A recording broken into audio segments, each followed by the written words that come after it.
আসসালামু আলাইকুম গাইস, আজকে আমি আপনাদেরকে আমাদের বারান্দা বাগান দেখাবো।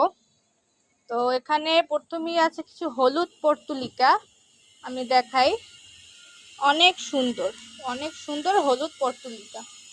তারপরে এখানে আছে কিছু আপনার গোলাপি নয়নতারা। নয়নতারাগুলো খুব সুন্দরভাবে কিন্তু ফুটেছে, এই যে খুব সুন্দর লাগে দেখতে। তারপরে এখানে কিছু অ্যালোভেরা আছে। অ্যালোভেরা গুলো যদিও ছোট, বড় হয়নি এখনো। এখানে একটা আমার ক্যাকটাস গাছ আছে, ক্যাকটাস প্লান্ট, এটাও ছোট।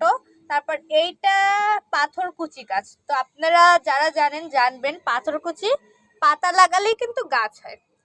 তো এই তো দেন ওই সাইডে কিছু আমাদের আবার গোলাপি পর্তুলিকা আছে। পর এই সাইডে একটা পর্তুলিকা গাছ আছে, এটা হচ্ছে মূলত আমার হাইব্রিড পর্তুলিকা। মানে এটা দুই ধরনের ফুল দেয়, সাদা আর হচ্ছে গিয়ে লাল। তো এখন বর্তমানে শুধু সাদা একটা ফুল আছে, তাও ভালোভাবে ফুটে নাই, এই যে দেখবেন আপনারা। বাট এইটায় গোলাপি ফুল বর্তমানে দেখা যাচ্ছে না, ফুটলে অবশ্যই দেখাবো আপনাদের। আর এখানে আর একটা ক্যাকটাস আছে। তো এই তো আমার ছোটখাটো বাগান, আশা করি আপনাদের ভালো লাগবে।